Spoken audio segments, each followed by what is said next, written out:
あ、ちょっと待って。よいしょよいしょよいしょ。はい。皆さんお久しぶりです。さきです。今日は私のフィンランド語の学習についてお話ししていきたいと思います。初心者の時に始めたフィンランド語学習。で、それから最近しているフィンランド語学習みたいな感じでお話をしていきたいと思います。Haluan esitellä teille Suomen opiskelua tänään. Muutin Suomeen noin 2,5 vuotta sitten. Ennen sitä olin vaihto-opiskelemassa vuoden. Mutta en opiskellut ennen viime syksyä, koska olin vain töissä. Ehkä voitte nähdä minun suomen taitotasoa tästä videosta. En puhu suomea joka päivä, mutta yritän harjoitella sitä joka ilta miehen kanssa. Ymmärrän päivää päivältä paremmin, kun joku puhuu minulle, mutta suomen puhuminen ja kielioppi on vielä vaikea.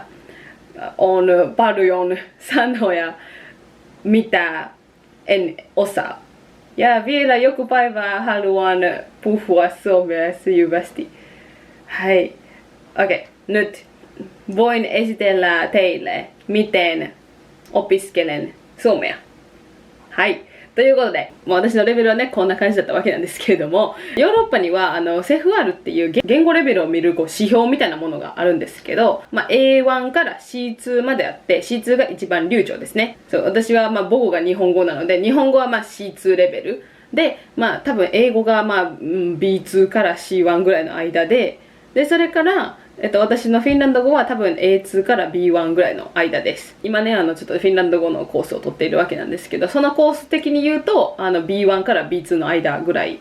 のコースを取っております。で、環境的に言うと、私は夫がフィンランド人で、夫の家族も皆さんフィンランド語を話すわけなんですけど、ほぼ義理の家族には英語で伝わりますが、最近はフィンランド語にシフトされてきています。私のフィンランド語の練習のために。はい。義理のおじさんおばあさんに関しては英語がわからないので、フィンランド語で話す時が多いです。店とかではフィンランド語で話すことはほぼありません。英語が話せない人だったら頑張ります。一番最初に私がフィンランド語を勉強し始めたのは交換留学をしている時なんですけど、その時は触りだけ勉強しました。っていうのも私フィンランドに留学来た時に全く何も知らなくて、キートスもモイも知らなかったぐらいなんですよね。で、特にフィンランド語を習得したいなとも思っていませんでした。どちらかというと英語を使って教育を勉強したいなっていうことで来たので、ですが交換留学生のためのコースがあって、そのコースを 1セメスターだけ取りました。本当にフィンランド語のフィーも勉強してないような感じで、数字と文の構成と、あとは動詞が変わりますよとかいう活用をちょっとだけ語句を勉強したんじゃないかなと思います。アッチ君と出会いまして、でフィンランド語を勉強した方がいいのかなと思いつつも、全然英語で全く問題なかったので、英語でお話をしていました。動画で話すときは日本に住んでいらっしゃる視聴者さんの方がほとんどですので、ほとんど日本語で話していて、英語がちょっとっていう感じですが、普段はもっと英語の割合が多くなっています。フィンランドから帰ってからも、フィンランド語をちょっとね、勉強してみようかなっていう感じになりまして、で、ちょっと勉強し始めました。動詞タイプをちょっと練習し始めました。あとは、YouTube でムーミンとかペッパーピッグを見始めました。よかったら調べてみてください。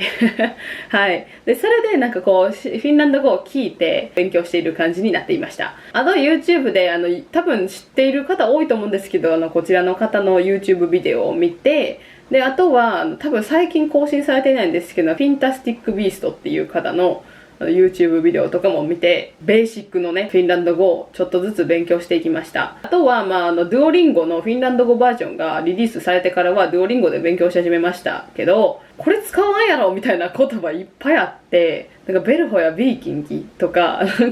それでリリースされた直後だったので、たくさん合ってるんですけど間違えてますよみたいな感じで、ハートがね、どんどん減っていって、もうマジでめんどくさくて、レポートばっかりしてたんですね。過去形の手前でコンプリートになったんですね、フィンランド語の。今どうなってるかわからないんですけど、で、私はもっともっと過去形を勉強したかったのに、過去形ちょっとして終わったんですね。だから自分で勉強しなあかんねやと思って教科書を使い始めました。その教科書がご紹介してると思うんですけど、こちらのフィンランド語のトレーニングブックを使って練習し始めました。で、その吉田さんっていう方の本なんですけど、この方何個も本を出されていて、私のお友達はこれじゃなくて文法のトレーニングブックっていうものを使っている方もいらっしゃいますし、あとは辞書も出されていて、その辞書を使って毎回わからない言葉とか引いたり、活用のものがわからない時はその辞書を引いて見ている人もいました。練習問題がたくさん載っています。で、練習問題をして、でそれで答え合わせ自分でして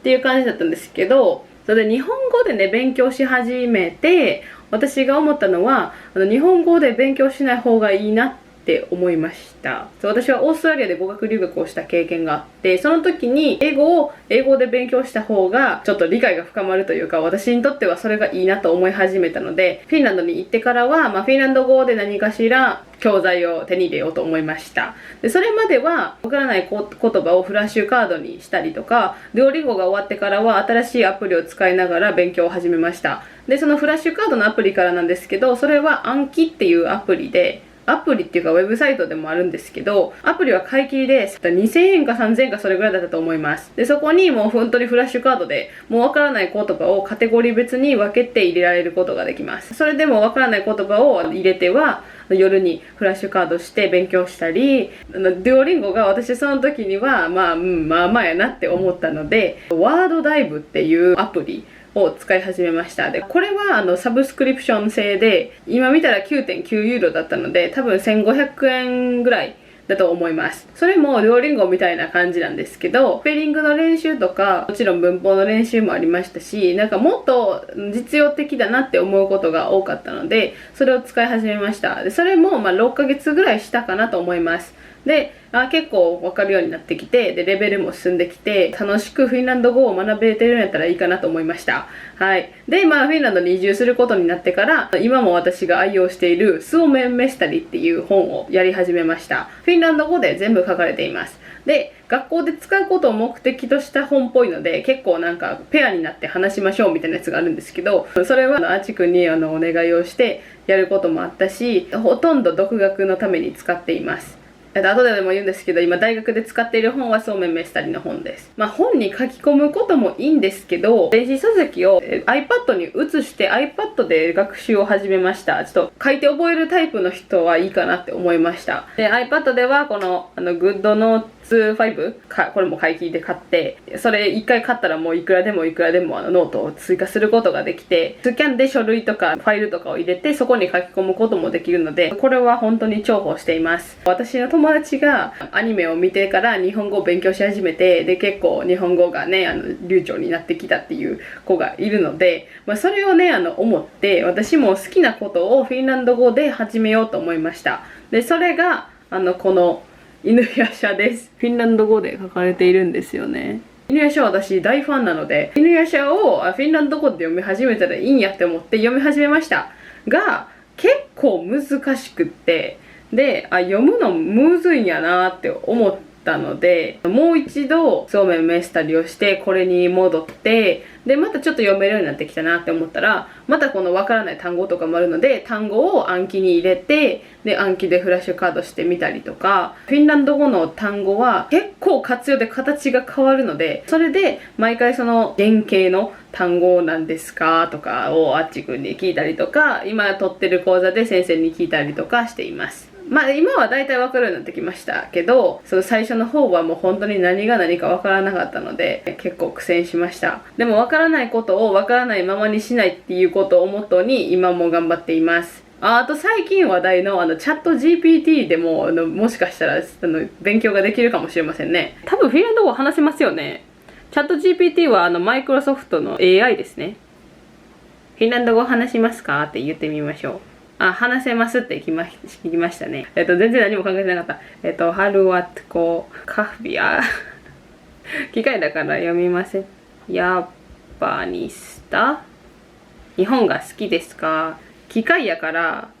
好きかもわからない。長すぎて意味わからへんなって思ったら、タルコ行ったって聞いてみて、たくさん書いてくれるんですね、チャット GPT って。単語わからんなって思ったら、この単語をこうなんかコピーして、で暗記に入れて、でこれどういう意味かなって調べたりとかしています。私が今勉強している方法なんですけど、今はとりあえずたくさん話すようにしています。まあでも独学っていうところで絞るとリニア車とかが結構わかるようになってきたので、暇な時に読んで何回も読んでいます。だからこれカンナが出てくるところと妖怪になってしまうところばっかり読んでいますとエピソード読めていない理由は活字がすごく苦手なので読むのがとっても遅いです。もっと読めていたら面白いなと思うし、例えば私ドラマとか好きなのでフィンランド語で面白いドラマとかがあったらハマったらいいんやろなって思うんですけど、今のところまだこれがいいなって思うものには出会えておらず、そうね、何かおすすめがあったらぜひフィンランド語のねドラマで教えてほしいんですけど、もう本当にねずっとペッパーピッグ見てます。ポケモンもフィンランド語で見ています。そう、私は本当に自己肯定感が低くてそんな風に見えないかもしれないんですけど、できるなって思うことがあったらどんどん自己肯定感も高まっていくかなと思うので、おばあちゃんと会う時とかはほとんどその文法にとらわれないで、完璧主義にもならないで、もうとりあえずわからないことあったらこれ何これ何って聞くようにしたりとか、文法とかも、気にせず話しているっていう感じですね。今日できひんかったよりもできたって思うことを増やしていけるように頑張っています。フィンランドに住んでいるからで、フィンランド人のね旦那さんいるから、勉強できるでしょうと思うんですけど、自分が機会を作らないと英語でも生きていけるところなので、寝る前とかはアウトプットをねあっちくんと一緒にしてるんですけど、いつも同じようなこと話してるなって思うんですけど、それでいつか話せるようになったらいいなって思います。皆さんのもしおすすめのフィンランド語の勉強方法があったらぜひ教えてください。一つ日本語のトレーニングブックとかだったら時々カタカナで読み方が書いてるんですけど、そのままいけば結構違うので、よかったらねあっちくんのフィンランド語講座とかも見て、カタカナ発音じゃないフィンランド語の発音を勉強してもらえたらいいかなって思います。私もまだまだ勉強中で、まだまだ本当に初級のみなので、皆さんと一緒に頑張っていけたらいいかなって思います。はい、では皆さん本日も見てくださりどうもありがとうございました。また次の動画でお会いしましょう。バイバーイ。